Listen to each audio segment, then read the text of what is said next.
The intent of the abstract factory pattern is to provide an interface for creating families of related or dependent objects without specifying their concrete classes. In this module, you will learn what that means. I'm Kevin and I'll guide you through it. We'll start by describing the pattern, when to use it, and why. After having described the pattern, we will look at the pattern structure. As a real-life example, we will continue with our shopping cart example from the factory method module. We'll also compare the abstract factory pattern to the factory method pattern. After that, we will continue with learning about use cases for this pattern and its consequences. We will end the module by looking into related patterns. Let's dive in. The abstract factory pattern is a creational pattern from the well-known Gang of Four design patterns. It's closely related to the factory method pattern which we covered in the previous module. It's even often implemented by using factory methods. The abstract factory pattern is sometimes also referred to as the factory pattern, and so is the factory method pattern.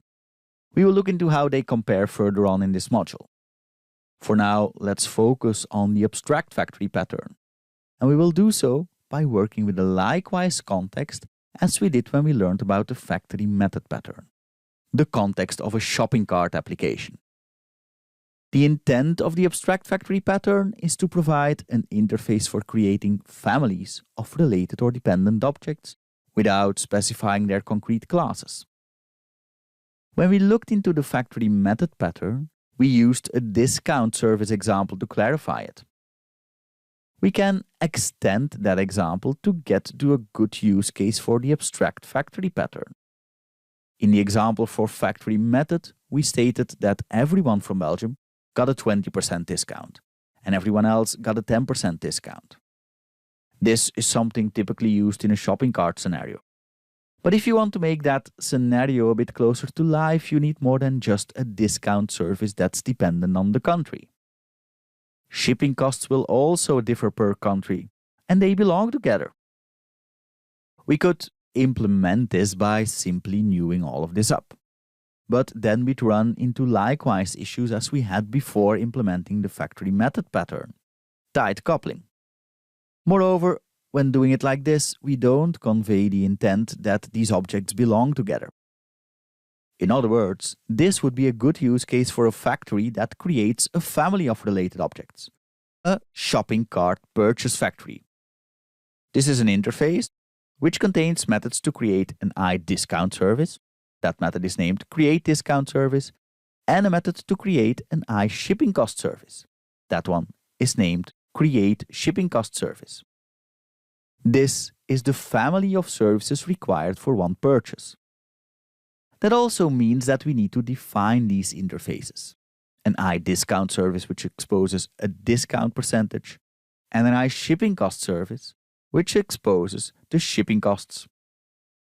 Note that this time we're working on interfaces and not abstract base classes. If you prefer an abstract base class, you can use that as well. I already used that approach when explaining the factory method pattern, so this time I'm going to go for an interface-based approach, so you can get a taste of both. From my experience, most of the time these days interfaces are used. If you need to provide some basic functionality that can potentially be overridden, you could go for the abstract base class route. Otherwise, interfaces will do. They already allow you to specify the expected functionality of a class.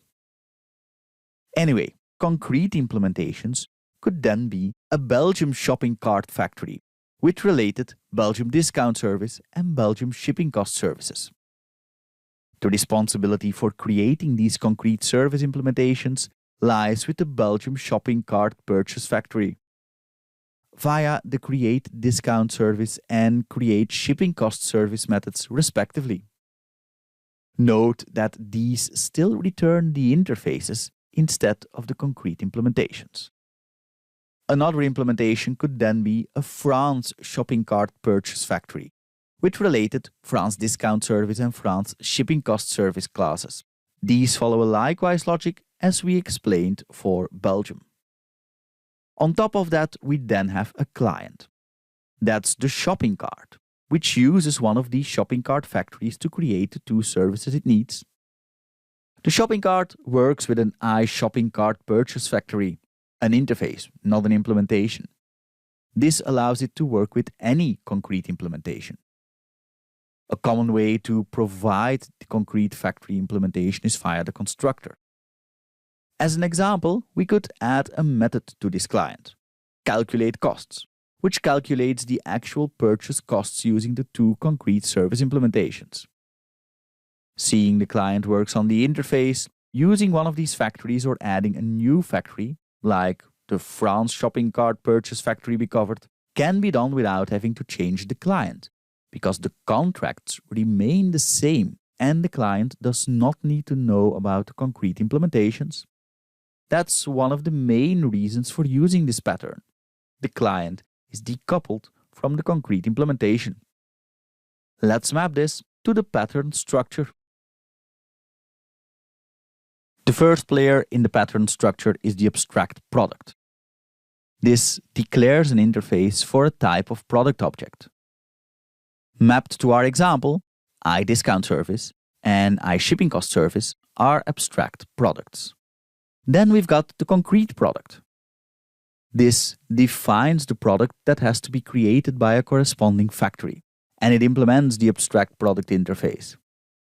In our example, these are the implementations of iDiscount service, in other words, Belgium discount service, and iShipping cost service, in other words, Belgium shipping cost service. Note that we note these down as belonging to the same family of products, family 1. Were we to work with another family of products, for example those related to France as we looked into before, they would map to concrete products of family 2. Up next is the abstract factory, which lends its name from the pattern and declares an interface for operations that create abstract product objects. In other words, this is the iShopping cart purchase factory interface from our example. The methods on it are create product A and create product B, which return the respective abstract products. Implementations of this abstract factory are called concrete factories. These are responsible for effectively creating the related concrete products. Note that these methods create concrete products but return them as abstract products, which it can because a concrete product implements an abstract product interface. Mapped to our use case, the Belgium shopping cart purchase factory maps to concrete factory 1. The France shopping cart purchase factory from our example would map to concrete factory 2. And lastly, there's the client. That's the part of our application which requires an abstract product implementation. Important is that it should only use the abstract implementations of product and factory, and not a concrete implementation, to keep it decoupled from them. It thus only uses interfaces. And that's the shopping cart from our example. And like that, we fully mapped our example to the pattern structure. Let's implement this. Let's start our implementation with adding our abstract factory. For our use case, that was the iShopping cart purchase factory interface. This interface describes how to create a family of related abstract products. For our use case, it exposes two methods. Create discount service, which returns an iDiscount service interface. We still need to create that. And create shipping cost service, returning an iShipping cost service interface, which we also still need to create. Note that we are not working with any concrete implementations here. We won't implement this yet. Let's first add these abstract products so this resolves again.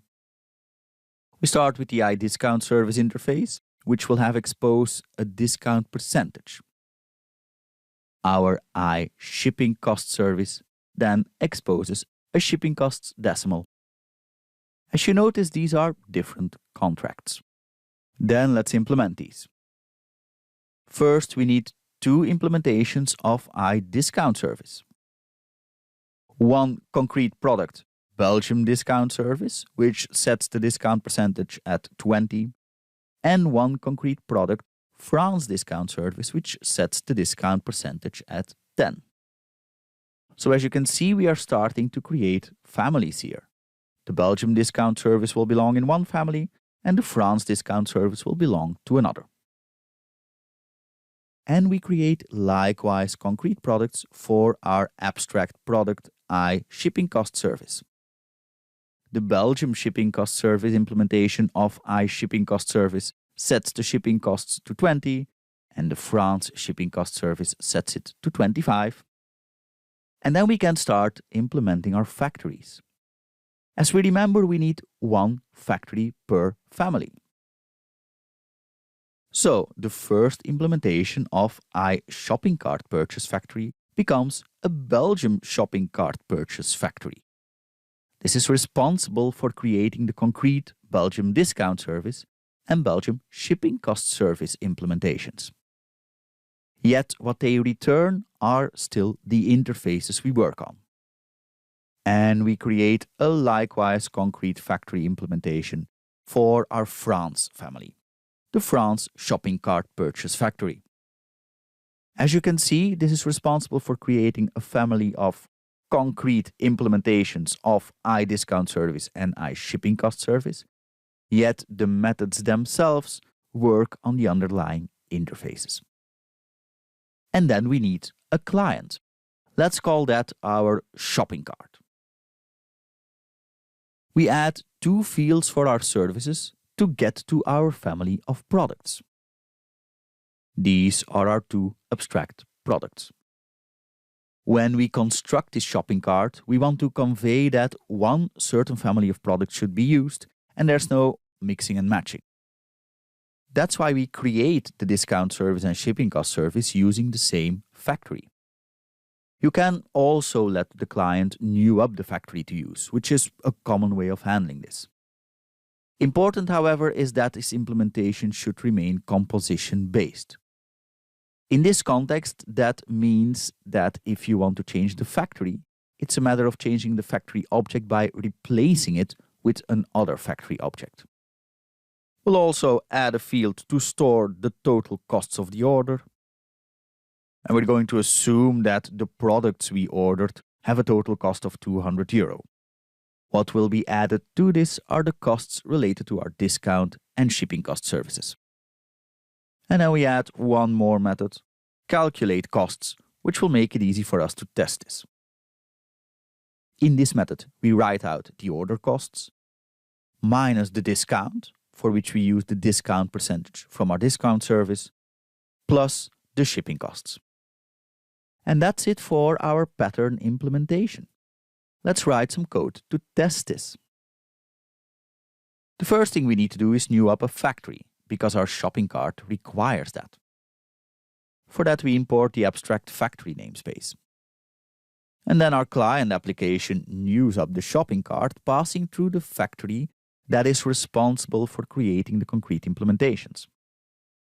And then we call calculate costs on our shopping cart, which will write out the actual costs to the console output window. And we do the same for another family of services, the France family. Alright, let's give that a try. And there we go, the total costs are written out to our console output window, and they are different, meaning that the different factories that we used resulted in different concrete products, our services, being created and eventually used. But what are the use cases and advantages of all this code? Let's have a look.